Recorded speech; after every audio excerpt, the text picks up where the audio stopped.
मान लिया। सब जीवों को मोक्ष मार्ग का निष्प्रह हो उपदेश दिया। बुद्ध वीर जिन हरिहर ब्रह्मा या उसको स्वाधीन कहो। भक्ति भाव से प्रेरित हो या चित्त उसी में लीन रहो। विषयों की आशा नहीं जिनके साम्य भाव धन रखते हैं। निज पर के हित साधन में जो निस दिन तत्पर रहते हैं। स्वार्थ त्याग की कठिन तपस्या करते हैं। ऐसे ज्ञानी साधु जगत के दुख समूह को हरते हैं। रहे सदा सत्संग उन्हीं।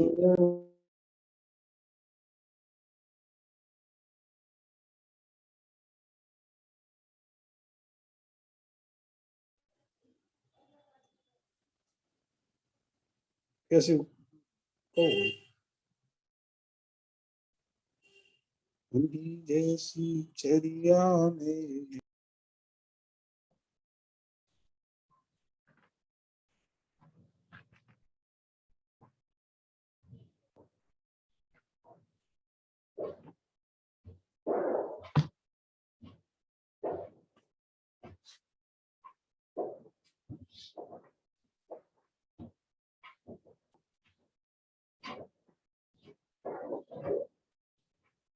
दो दिन में समाप्त हो जाएगी। बिना रुकावट सेवाओं का आनंद लेने के लिए रिचार्ज करें। Your plan validity will expire within 2 days.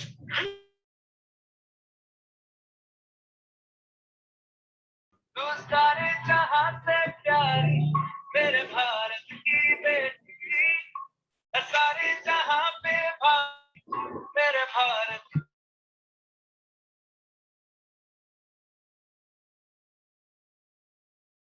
की जीवों पर मेरे पुर से करुणा स्रोत बहे।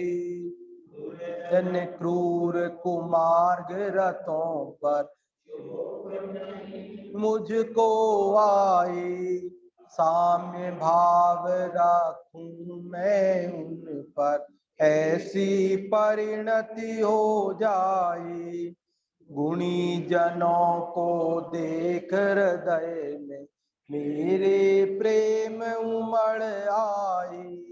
बने जहाँ तक उनकी सेवा करके यह मन सुख पाए। हों नहीं कृतघ्न कभी मैं न मेरे उर आए। गुण ग्रहण का भाव रहे दृष्टि न दोषों पर जाए। कोई बुरा कहो या अच्छा लक्ष्मी आवे या जाए। लाखों वर्षों तक जीऊं या मृत्यु आज ही आ जाए। अथवा कोई कैसा ही भय या लालच देने आए। तो भी न्याय मार्ग से मेरा कभी न पद डिगने पाए।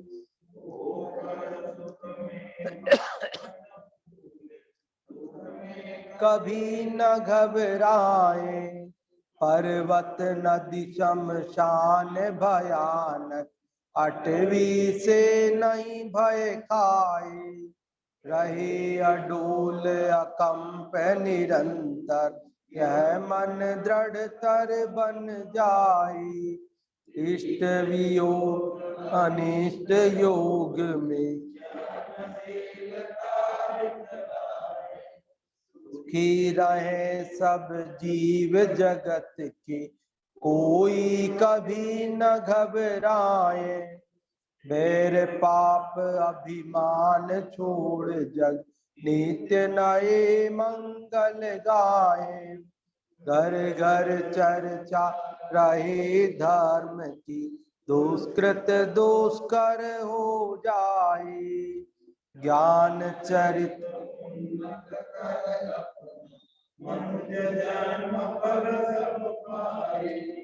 इति भीति व्यापे नहीं जग में, भ्रष्ट समय पर हुआ करे। धर्मनिष्ठ होकर राजा भी न्याय प्रजा का किया करे।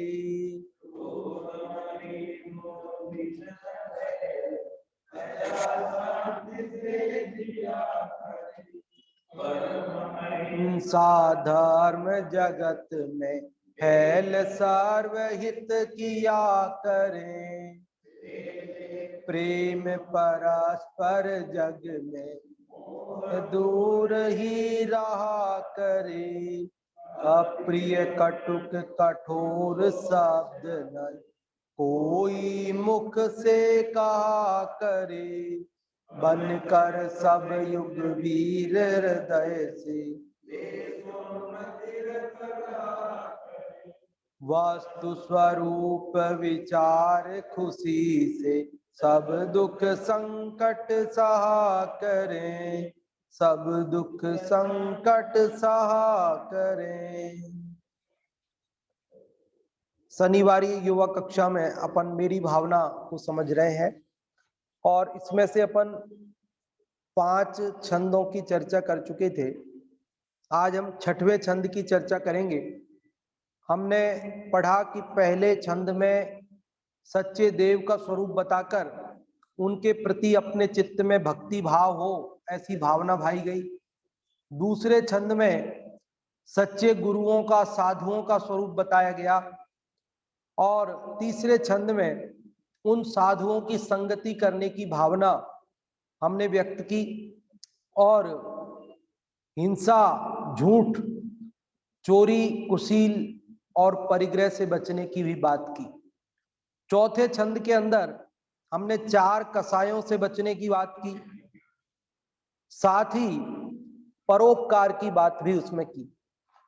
और 5वें छंद के अंदर जो 4 भावनाएं समाधि की बताई है, मैत्री भावना, प्रमोद भावना, कारुण्य भावना और माध्यस्थ भावना, उनमें से 3 भावनाओं की चर्चा उसमें की थी। मैत्री भावना की, कारुण्य भावना की और माध्यस्थ भावना की। प्रमोद भावना की चर्चा हमने आपको कहा था अगली बार करेंगे, अगले छंद में आएगी। तो आज इस 6वें छंद में सबसे पहले प्रमोद भावना की चर्चा है और फिर उसके बाद दूसरी जो बात है वो भी अपन इसमें समझेंगे। देखिए इसको 6वें छंद को एक बार पढ़ते हैं। गुणी जनों को देख हृदय में मेरे प्रेम उमड़ आए। बने जहां तक उनकी सेवा करके यह मन सुख पाए। ओम नहीं कृतघ्न कभी मैं, द्रोह न मेरे उर आए। गुण ग्रहण का भाव रहे नित, दृष्टि न दोषों पर जाए। गुणी जनों को देख हृदय में मेरे प्रेम उमड़ आए। यह है प्रमोद भावना। प्रमोद मतलब प्रमुदित होना, प्रसन्न होना, खुश होना। क्या देखकर खुश होना? कि गुणी जनों को देख, अपने से अधिक गुणवान लोग हैं, जिनके अंदर दुर्गुण नहीं है, जिनके अंदर गुण है, ऐसे गुणवान लोगों को देख करके हमें क्या परिणाम आए, हमारे मन में, अपने हृदय में कैसा परिणाम हो? तो कहते प्रमोद का परिणाम हो। प्रमोद मतलब खुश, खुश होना। मोद कई खुश हो जाता है, उसमें प्र लगाया, प्रकृष्ट मोद मतलब बहुत अधिक प्रसन्न हो जाना है। होता ये आ रहा है कि हमसे अगर कोई गुणवान व्यक्ति हमें दिखता है तो हमें प्रमोद नहीं आता, बल्कि हमें ईर्ष्या होती है। मान लीजिए मैं लखपति हूं और करोड़पति को देखता हूं तो क्या होता है? प्रमोद भाव होता है कि ईर्ष्या भाव होता है? अगर प्रमोद भाव होता है तब तो आपकी समाधि हो सकती है, समता भाव है। और अगर आपको ईर्ष्या भाव आ रहा है तो फिर समाधि नहीं हो सकती, समता भाव नहीं होगा। तो अपने समाधि के लिए, समता भाव के लिए सब जीवों से समान रूप से, सामान्य रूप से मैत्री भाव, और जो दुखी जीव है उन पर करुणा भाव, जो विपरीत मार्ग पर चल रहे हैं उनके प्रति माध्यस्थ भाव, और अपने से गुणवानों के प्रति देखकर प्रमोद भावना होनी चाहिए। देखो, गुणवानों को देख करके प्रमुदित होना मतलब उसको गुणों में अनुराग है। जिसको गुण प्रिय होंगे उसे गुणवान भी प्रिय होंगे। जिसे गुणवान प्रिय नहीं है, गुणवानों को देखकर प्रमोद नहीं आता, इसका मतलब यह है उसे गुण प्रिय नहीं है। क्योंकि अगर गुण प्रिय होते तो गुणवानों के प्रति महिमा का, प्रमोद का, प्रशंसा का, बहुमान का भाव आए बिना नहीं रहता। क्योंकि गुण कोई हवा में, अधर में तो रहते नहीं है। गुण किसी न किसी व्यक्ति के अंदर रहते हैं। लिखा ना, ना धर्मो धार्मिक बिना, कि धर्म धर्मात्माओं के बिना नहीं रहता है। धर्म कहीं अधर में, हवा में, आकाश में थोड़ी रहता है, किसी न किसी व्यक्ति में रहेगा। और यदि हमें धर्मात्मा को देखकर प्रसन्नता नहीं होती, इसका मतलब यह है कि हमें धर्म से प्रेम नहीं है। जिसको धर्म से प्रेम होगा उसे धर्मात्माओं से प्रेम हुए बिना नहीं रह सकता। जिसे धर्म से प्रेम होगा उसे साधर्मियों से प्रेम हुए बिना नहीं रह सकता। उसके चित्त में तो साधर्मी वात्सल्य का परिणाम आएगा ही आएगा। उसे गुणवानों को देखकर प्रमोद, खुशी का परिणाम होगा ही होगा। इसलिए यहां कहा, क्या कहा? गुणी जनों को देख हृदय में मेरे प्रेम उमड़ आए। प्रेम उमड़ता है कि नहीं उमड़ता है? ये अपने को अपना अपना निरीक्षण करना है, आत्म निरीक्षण करना है कि यदि हमें गुणवानों को देखकर हमारे चित्त में प्रेम उमड़ता है, तब तो समझना हमें गुणों से प्रेम है। और गुणों से प्रेम है तो गुणों की प्राप्ति भी होगी, और गुणों से प्रेम नहीं है तो गुणों की प्राप्ति भी नहीं हो सकती है। इसलिए गुणवानों को देख करके प्रमुदित होना, प्रेम उमड़ आए, और न केवल प्रमुदित होना बल्कि बने जहां तक उनकी सेवा करके यह मन सुख पाए।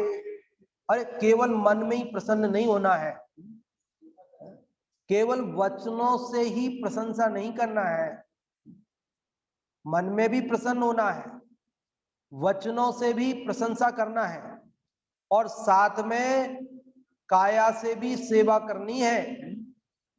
बने जहां तक उनकी सेवा करके यह मन सुख। हमारी स्थिति क्या है कि मन में तो प्रसन्नता अब जिनके होती है तो होती है, ऐसा नहीं है कि सबको नहीं होती है, लेकिन एक सामान्य बात है, कुछ सभी तरह की जाति के लोग होते हैं ना।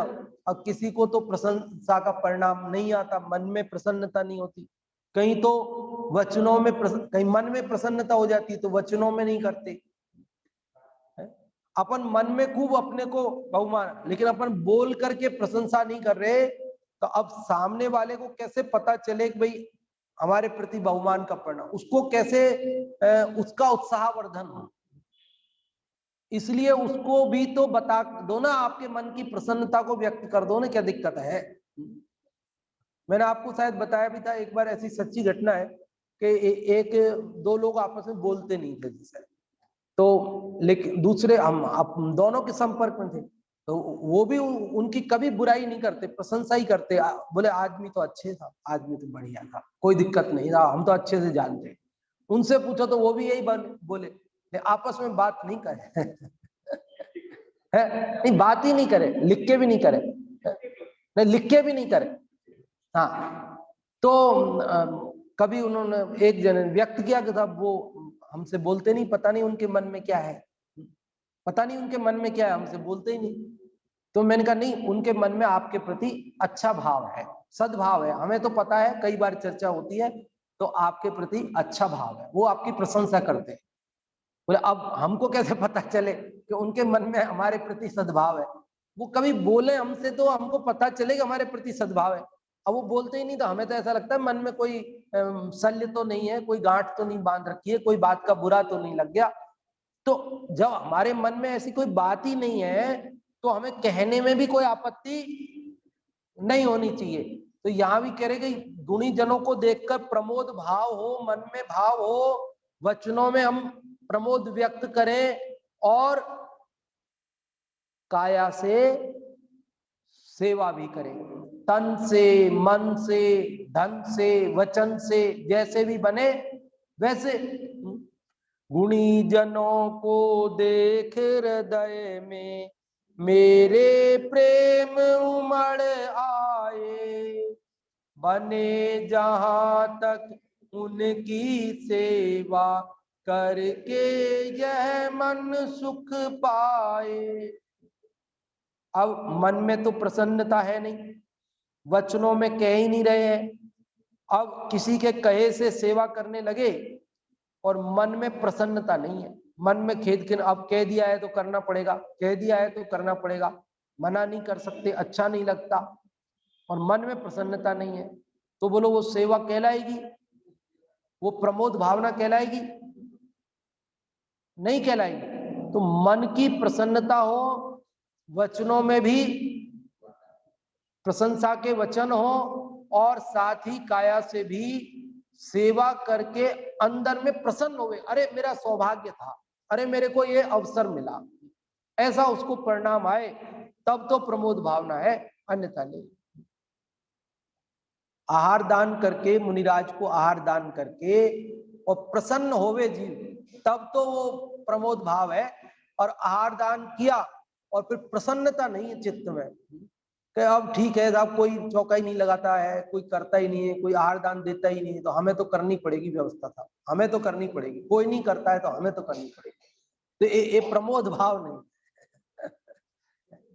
ये जिन मंदिर में भी कई लोग प्रक्षाल पूजन वगैरह करते हैं ना, तो बड़ी समस्या होती है। कई लोग, अरे साहब कोई आता ही नहीं है, कोई करता ही नहीं है, कोई करता ही नहीं है, हमें तो करनी पड़ेगी साहब, अब हमारी जिम्मेदारी है, कोई करता नहीं है। तो कोई नहीं करता है और आप करते हैं, लेकिन साथ में आपको अगर प्रमोद भाव हो कि हाँ अरे हमारा सौभाग्य है, हमें ऐसा परिणाम आया है, हमारे को ऐसी अनुकूलता हुई है, तब तो विशेष उसका पुण्य लाभ होगा। और अगर हम ये समझ करके कि अब क्या करें, कोई करता नहीं है तो अब हमें तो करना पड़ेगी, तो पड़ेगी, तो वो तो एक ड्यूटी मान करके ठीक है कर रहे हैं, तो थोड़ा पुण्य तो मिलेगा, लेकिन जितना अधिक मिलना चाहिए था उतना नहीं मिलेगा, थोड़ा मिलेगा। तो एक प्रमोद भाव, क्या भाव? प्रमोद भावना है। अब यहाँ तो गुणवान मतलब मोक्ष मार्ग में जो गुणवान है उनकी बात है मुख्य रूप से। तो मोक्ष मार्ग में गुणवान कौन है कि जो रत्नत्रय के धारी हमारे मुनिराज हैं। उसके बाद चले तो हम अनुव्रती हमारे पंचम गुण स्थान वर्ती हैं, ऐलक छुल्लक जी हैं, आरिका माता जी हैं, और उसके बाद चले तो अविरत सम्यक दृष्टि है, चौथे गुण स्थान वाले हैं, सम्यक दृष्टि जीव है। और उसके बाद चले तो उपचार से लेवे तो भाई जो साधर्मी है, जो सत्य धर्म पर चल रहे हैं, उसका अभ्यास कर रहे हैं।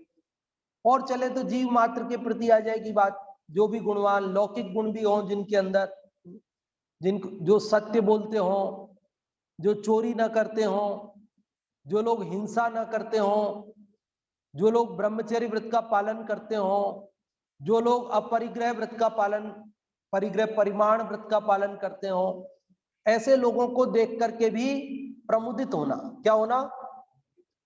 प्रमुदित होना। जो लोग दान करते हो, जो लोग तीर्थ यात्रा करते हो, जो लोग माला जाप करते हो, धर्म के किसी भी अंग में किसी भी रूप में जुड़े हो, उन लोगों की को देख करके प्रसन्न होना, प्रशंसा करना और अपने से बने उतना उनका सहयोग करना, ये सब प्रमोद भावना में शामिल है। अरे धर्म के अनेक अंग हैं, किसी का मन किसी में रमता है, किसी का मन किसी में रमता है।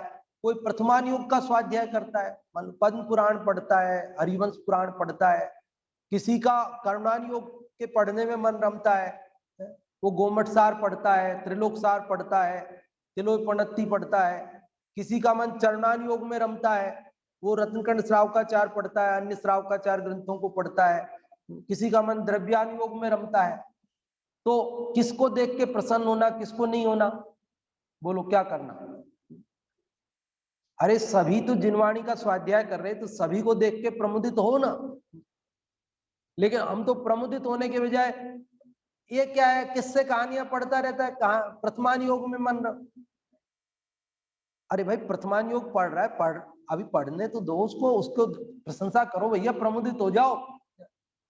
कोई करुणा योग पढ़ रहा है, अरे कर्म प्रकृतियों में इसमें ये तो पुद्गल कर्म प्रकृति क्या है, ये सब छोड़ो, तुम तो समय सार पढ़ो बस। अरे समय सार पढ़े तो आप प्रसन्न हो, कोई दिक्कत नहीं है। लेकिन कोई प्रारंभिक दशा में है, कोई जीव कैसे कैसे धर्म मार्ग में लगा है, वो कुछ भी पढ़ रहा है, कोई पूजन नहीं कर पाता है, दर्शन करके ही चला जाता है, तो कोई बात नहीं, उसकी भी तो प्रशंसा करो, कोई दिक्कत नहीं। अभी एक बार दर्शन तो करना चालू किया उसने। कोई व्यक्ति ने रात्रि भोजन अभी त्यागने के लिए अभ्यास रूप में लिया है, वो उसने साहब मेरे साहब महीने में एक दिन छूट रहेगी, लेकिन 29 दिन तो मैं रात्रि में भोजन नहीं करूंगा। तो निंदा उसकी भी मत करो। कई लोग अरे साहब क्या करनी है, मैं एक दिन तो छूट रख ली। भैया अभी ठीक है, अभ्यास कर रहा है, अभ्यास कर रहा है, 29 दिन का पालन कर रहा है, तो एक दिन का भी अभी उसको जची है ना बात, तब तो कर रहा है। अब आज जच गई है तो कल, बोलो हम लोगों ने भी जब शुरुआत की थी तो कैसे की थी, हम लोगों ने कैसे शुरुआत की थी, हम अपना क्यों भूल जाते हैं? देखो रोड पे जब गाड़ी चलाना सीखता है, कोई भी बच्चा चलाना सीखता है, तो पहले ही दिन क्या बढ़िया चलाने लगता है, तो वो तो बीच रोड में गाड़ी बंद हो जाएगी उससे। अब पीछे खड़े वो हॉर्न बजाए, धमाधम धमा, हटाओ हटाओ जल्दी हटाओ, जल्दी हटाओ, जल्दी हटाओ। अरे भले आदमी, तूने जब पहले दिन रोड पे गाड़ी लाया था तब तेरी गाड़ी बंद हुई थी कि नहीं हुई थी? तब अगर पीछे वाले हटाओ हटाओ, तुम क्यों चला रहे हो, रोड पे नहीं चला सकते, तो फिर क्या होता, तुम कभी सीख पाते? आज तुम सीख गए हो, एक्सपर्ट हो गए हो, इसका मतलब ये थोड़ी है कि हर आदमी एक्सपर्ट हो गया। तुम्हारे बच्चे सीख रहे हैं, वो बाद में तो उनके बच्चे सीखेंगे, चलता रहेगा क्रम। तो ऐसे ही धर्म मार्ग में भी नए जीव जुड़ते हैं, वे थोड़ा पालन करते हैं, थोड़ा स्वाध्याय करते हैं, सरल ग्रंथों का करते हैं, तो जो भी जैसे भी करते हैं उन सबको क्या करना है, अपने को आगे बढ़ाना है, उनके गुणों को देखकर प्रमुदित होना है। हम लोग तो उनको हतोत्साहित कर देते हैं कि अरे तुमको आता ही नहीं है, इतना सा भी नहीं आता है, परिक्रमा कैसे लगाते हैं तुम? अब पहले दिन आया है, पहले दिन वो उसको ढोक लगाना नहीं आती है, जैसे लगा रहा है लगाने दो, बाद में तसल्ली से समझा देना। लेकिन पहले ही दिन आप टोक टाक कर देते हो, तुम कैसे कपड़े पहन के आ गए मंदिर में, तुमको पता नहीं है ऐसे कपड़े पहन के नहीं आते हैं। अरे आज आया तो है ना, पहले तो इस बात की प्रसन्नता व्यक्त करो कि वो आया है, आ जाएगा, फिर धीरे धीरे सारी बातें समझ जाएगा, समझा देना। लेकिन हम पहले ही दिन उससे वो अपेक्षा करते हैं जो आज हम 40 साल बाद 50 साल बाद जो हम बन गए, वैसा वो पहले दिन बन जाए, ऐसा चाहते हैं। तो ये प्रमोद भावना में क्या है कि गुणवानों की प्रशंसा करना, मन से प्रसन्न होना, उनकी सेवा करना, सेवा करके प्रसन्न होना, और जो गुण ग्रहण करने के मार्ग में लगे हैं, भले अभी पूर्ण गुणों को धारण नहीं कर सके, प्रारंभ कर रहे हैं, उनको भी देखकर प्रसन्न, उनकी भी अनुमोदना करना। पहले तो ऐसा होता था कि गांव में कोई पंडित जी आए, कोई महाराज जी आए, कोई भी आता, ज्ञानी तपस्वी कोई भी आता, तो माँ बाप सब कहते घर में बच्चों को जाओ उनके पास जाओ, उनकी सेवा करो, जाओ उनकी सेवा, उनसे पूछो उनको कोई चीज की जरूरत तो नहीं है, जाओ उनको पानी वानी की जरूरत है क्या, उनके हाथ पैर दबा दो, उसका कोई चीज की जरूरत है तो पूछ लो उनको। पहले ऐसा होता था। अभी क्या होता है कि बच्चे पहले ही जाते ही नहीं है, और माँ बाप तो कहते ही नहीं है कि तुम जाओ उनके पास। यही कारण है कि उन बच्चों में संस्कार नहीं आते। बड़े पंडित जी साहब तो बहुत कहते हैं इस बात को, बड़े पंडित जी साहब तो बहुत कहते हैं कि भाई अगर आपके नगर में, ग्राम में कोई त्यागी, व्रती, तपस्वी, ज्ञानी, धर्मात्मा जीव आते हैं तो आप अपने बच्चों को उनके पास, उनका संसर्ग, उनकी सत्संगति से सीखते बहुत सारी बातें, तो वो हमको करना चाहिए। और वो अपन करते नहीं, इसीलिए वो स्थिति ये हो गई कि अब वो संस्कार आते नहीं उनमें। हम खुद करें। गुणी जनों को देख हृदय में मेरे प्रेम उमड़ आए, बने जहां तक उनकी सेवा करके यह मन सुख पाए। और क्या, और क्या, हो नहीं कृतघ्न कभी मैं। कृतघ्न नहीं होना मतलब, एक होता है कृतज्ञ और एक होता है कृतघ्न, दोनों परस्पर विरोधी शब्द है। कृतज्ञ मतलब किए गए उपकार को नहीं भूलना, जो किए गए उपकार को नहीं भूलता है उसे कहते हैं कृतज्ञ, और जो किए गए उपकार को भूल जाता है उसे कहते हैं कृतघ्न। किसी ने हमारे ऊपर उपकार किया, किसी से हमने सीखा, कोई ने हमारी मदद की और हम उसका उपकार जिंदगी भर याद करते हैं, ये तो है हमारी कृतज्ञता। और हम भूल गए, क्या हुआ, जो उसने मदद की क्या हुआ, कर दी क्या है, वो क्या है, कृतज्ञता है। क्या है वो? तो मैं जीवन में कभी भी क्या नहीं बनूं, कृतज्ञ ना बनूं, किए गए उपकार को नहीं भूलूं।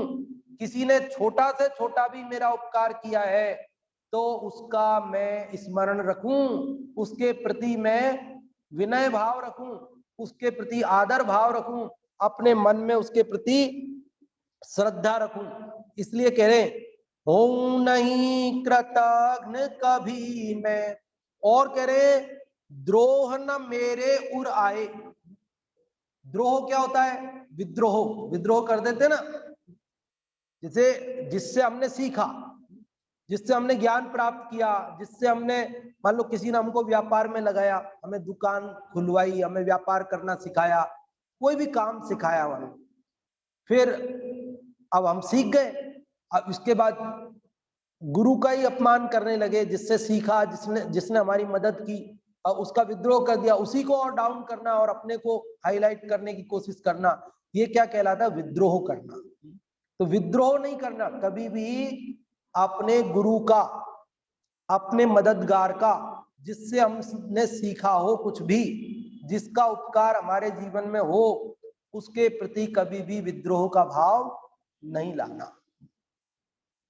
हो नहीं कृतघ्न कभी मैं, द्रोह न मेरे उर आए, गुण ग्रहण का भाव रहे नित, दृष्टि न दोषों पर।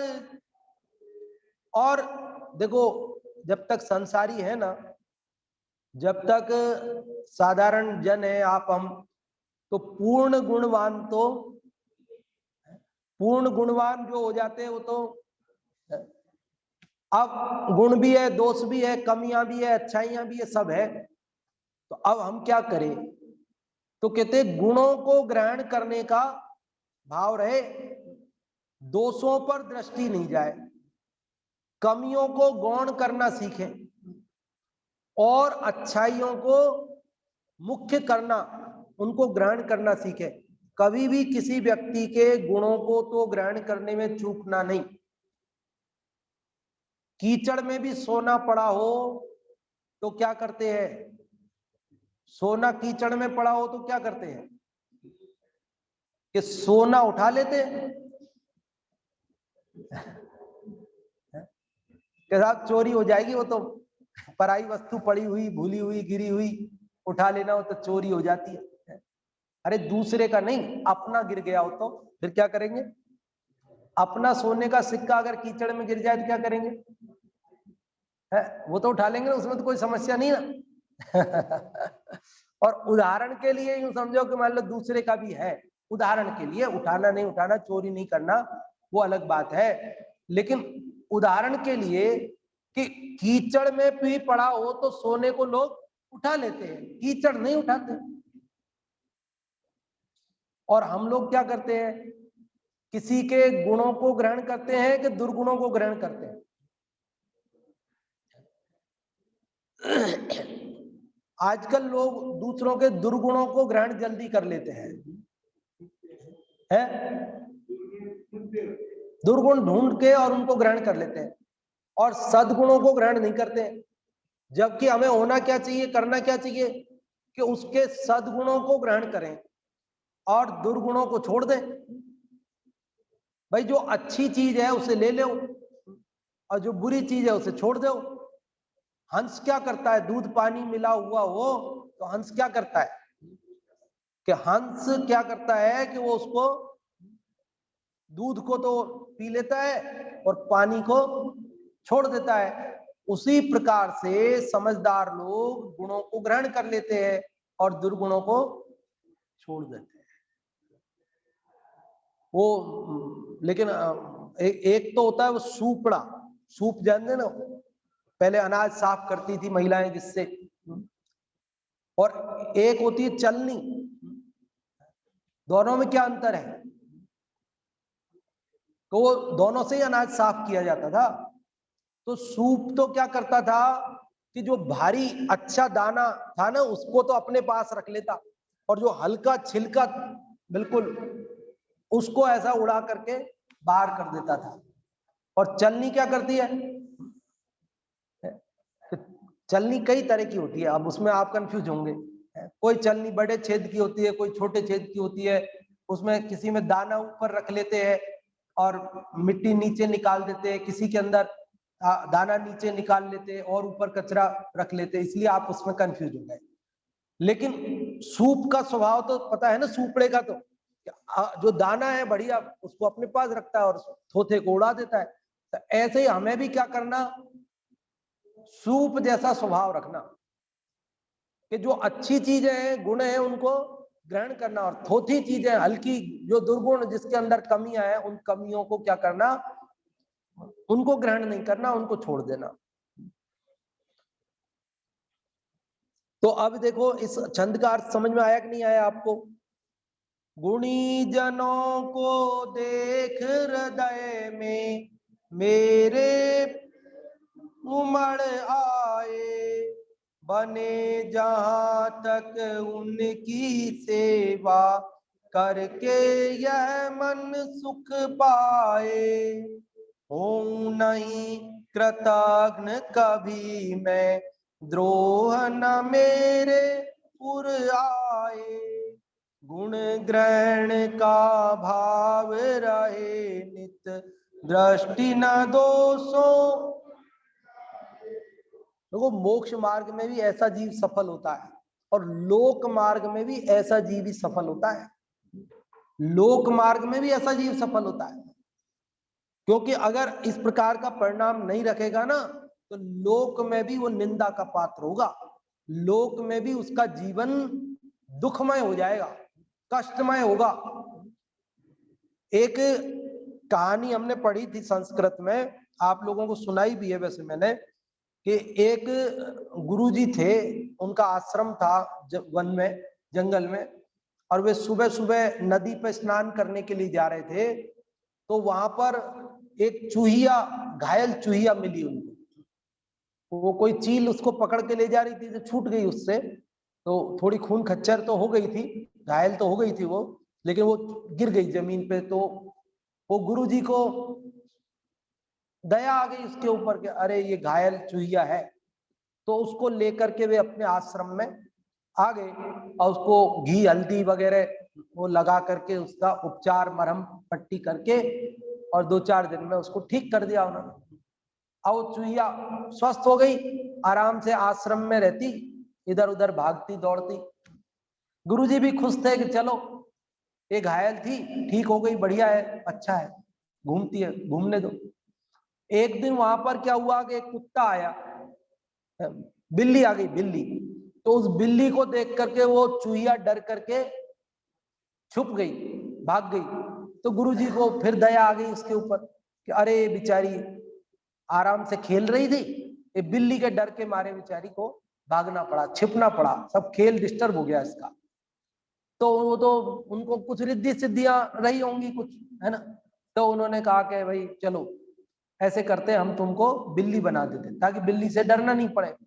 तो उन्होंने कहा मार्जारी भव, मार्जारी मतलब बिल्ली, भव मतलब हो जा, ऐसा उन्होंने मार्जारी भव, बिल्ली बन जा ऐसा। तो वो बिल्ली बन गई। अब बिल्ली बन गई तो अब बिल्ली आने पे भी उसको कोई डर नहीं, आराम से वो घूमती इधर से उधर।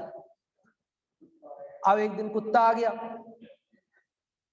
तो वो डर के फिर भागी। तो उन्होंने कहा कि अरे ये तो कुत्ते से डरती है, तो ऐसे करते इसको कुत्ता बना देते हैं तो इसका डर खत्म हो। तो उनका स्वान भव, स्वान कुत्ता जानते ना, कुत्ता, कुत्ता हो जा, तो कुत्ता बन गई। अब कुत्ता आराम से वो जो है, कुत्ता आए बिल्ली आए कोई डर नहीं, आराम से घूमती वो रहती वहां गुरुजी के आश्रम में। एक दिन आ गया शेर, जंगल में था ना आश्रम, तो शेर आ गया। तो शेर को देख करके फिर वो कुत्ता डरा। तो उन्होंने कहा अरे चलो तुमको शेर बना देते तो डरना नहीं पड़ेगा। उनका सिंह भाव, भाई तुम शेर बन जाओ। और वो शेर बन गई, शेर बन के आराम से वहां दरवाजे पे बैठी रहती। कौन थी वो? चूहिया। आज क्या बन गई? शेर बन गई। और वहां आराम से गुरुजी के दरवाजे पे रहती। अब किसी का डर नहीं, चाहे बिल्ली आओ, चाहे कुत्ता आओ, चाहे शेर आओ, अब कोई डर नहीं, आराम से वो रहती। अब गुरुजी के पास उनके आश्रम में जो भक्तगण आते थे तो वो ऐसे बात करते थे कि ये जो शेर बैठा है ना, ये चूहिया था। एक दिन घायल रास्ते में मिला इनको गुरुजी को, तो ये गुरुजी ने अपने चमक तप के बल से, है ना, अपनी रिद्धियों से उन्होंने इसको जो है एक दिन ऐसे ऐसे पूरा बताते थे। पहले बिल्ली बनाया, फिर से वो कुत्ता बना दिया, फिर शेर बना दिया। आज ये जो कुछ भी है ये गुरुजी की कृपा से है, ऐसा बात करते थे। तो एक दिन उसको गुस्सा आ गया, शेर को गुस्सा, ये क्या तमाशा है, सब कहते हैं गुरुजी की कृपा से, गुरुजी की कृपा से, इनकी वजह से है। मैं शेर हूं तो हूं, उसमें क्या है, अब किया होगा, कुछ किया होगा जो, अब ये सब लोग आ करके बात करते हैं तो ये मेरे को नहीं सुहाता है, क्या करूं क्या करूं। तो उसने सोचा कि ऐसे करता हूं, गुरुजी को ही मार देता हूं। जब गुरुजी नहीं, जब तक गुरुजी जिंदा रहेंगे तब तक इनके भक्त आएंगे और यही बात करेंगे, और गुरुजी को मार दूंगा तो ना तो बांस रहेगा ना बांसुरी बजेगी। गुरुजी नहीं रहेंगे तो गुरुजी के भक्त नहीं आएंगे और ये बात ही खत्म हो जाएगी। फिर भूल जाएंगे लोग कि मैं गुरुजी की कृपा से हूं। तो वो मन में सोच करके गुरुजी को मारने के लिए गुरुजी की ओर बढ़ा। तो गुरुजी तो थे ना वो तपस्वी, उनको थी रिद्धि सिद्धि, समझ गए, उसका भाव पहचान लिया, मान लो है? वो समझ गए उसके हाव भाव से कि तो मेरे को मारना चाहता है। तो उन्होंने तुरंत बोला पुनर्मूषिको भव। क्या बोला? पुनर्मूषिको भव, कि तुम फिर से चूहिया हो जाओ। और फिर क्या हुआ कि वो चूहिया बन गई, वापस चूहिया बन गई। अब इस कहानी से क्या शिक्षा मिलती है, क्या समझ में आती है बात, कि वो द्रोह आ गया ना उसके मन में, कृतघ्न हो गई ना वो, गुरुजी का जो एहसान था, उपकार था, उसको वो भूल गई और वो अपने आप को बड़ा मान करके और गुरुजी को ही मारने के लिए तैयार हो गई। तो उसका प्रतिफल क्या मिला कि वापस वो, अरे वो तो गुरुजी थे ना अहिंसा व्रत के पुजारी, इसलिए उन्होंने उसको चूहिया ही बनाया, बाकी कोई दूसरा होता ना तो वो मार देवे। क्या है जो निर्दयी जीवों का क्या है, तो लोक में हमारे ऊपर किसी का कोई उपकार है, एहसान है, भले लौकिक हो पारलौकिक हो, धर्म मार्ग में लगाया हो, लोक मार्ग में हमें कुछ सिखाया हो, कुछ किया हो, तो उनका हमें एहसान नहीं भूलना चाहिए, उनके प्रति द्रोह नहीं करना चाहिए, उनके प्रति कृतघ्न नहीं होना चाहिए, बल्कि ताउम्र उनको क्या रहना चाहिए, अपने को कृतज्ञ रहना चाहिए उसके प्रति। समझ में आ रही बात? आप बताएंगे कोई इसका अर्थ छठवें छंद का? हाँ, एक जने को ही अवसर मिलेगा, कौन बता रहे हैं?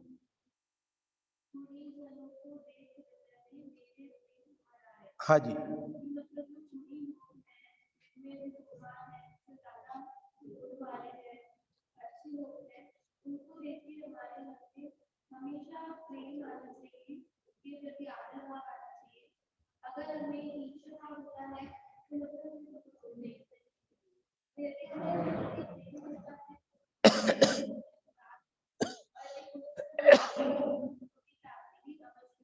हाँ जी,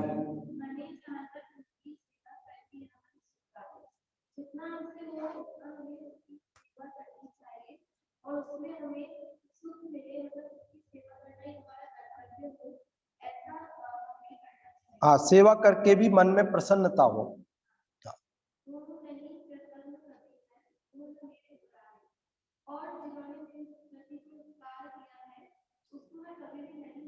हाँ,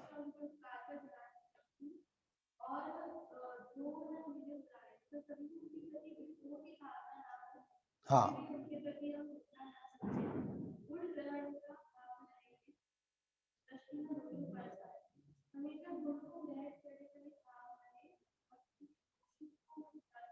हाँ जी, बहुत अच्छा आपने बताया हर्षिता, बहुत बहुत धन्यवाद। तो इस प्रकार से हमें मोक्ष मार्ग में जो गुणी जन है, जिनका हमारे ऊपर उपकार है, उनका तो अपने को याद रखना ही, लोक मार्ग में भी जिनका हमारे ऊपर उपकार है, जो उनके कृतज्ञता उनके प्रति रहे, उनका प्रति द्रोह भाव, विद्रोह की भावना हमारे चित्त में ना आए, हम गुणों को ग्रहण करने का भाव रखें, हमारी दृष्टि कभी भी दोषों पर नहीं जावे। इस प्रकार की भावना आज हमने इस छठे छंद में भाई, और आगे सातवां छंद अगले शनिवार को पढ़ेंगे। कल अपन आत्मानुशासन पढ़ेंगे। अभी ऑनलाइन में दूसरी कक्षा पंडित जी जय कुमार जी साहब कोटा वालों की चलेगी, और अभी अपन जिनवाणी स्तुति करेंगे यहाँ पर।